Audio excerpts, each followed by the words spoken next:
We often think that the problem is millennials, but it's not just about millennials, it's about understanding millennial behavior to create a digital workplace transformation.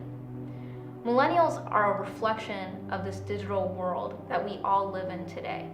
And we often blame millennials, we often use them as our scapegoat, and everything we hate about digital, we seem to find in millennials as our biggest problems. What we really need to start doing is acknowledging that we've got this narrow, biased mindset. And it's gotten in place because of the high amount of media we have today that we've never had before. Blogs, YouTube videos, magazine articles, TV, and so on. We also need to acknowledge that the real challenge is the digital workplace transformation. It's not figuring out millennials just for the sake of figuring out millennials. It's for our ability to help corporate catch up because we are lagging. In our personal world, we incorporate digital almost seamlessly at this point. Many of us do that. But in the workplace, we're severely lagging.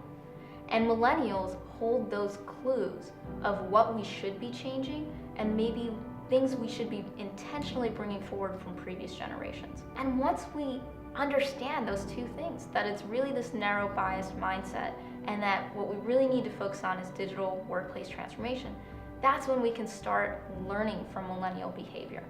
One of the ways that we can learn from millennial behavior is by exploring a lot of the myths that we hold. So in my book, The Millennial Myth, Transforming Misunderstanding into Workplace Breakthroughs, that's what we do.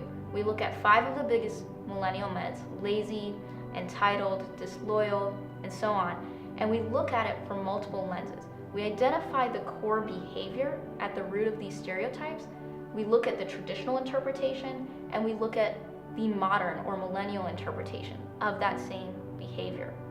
We then look at, with that broader mindset in mind, what organizational changes should we be making to catch up to this digital world? So at the end of the day, that's really what my practice is about. It's about how does millennial behavior inform our digital workplace transformation.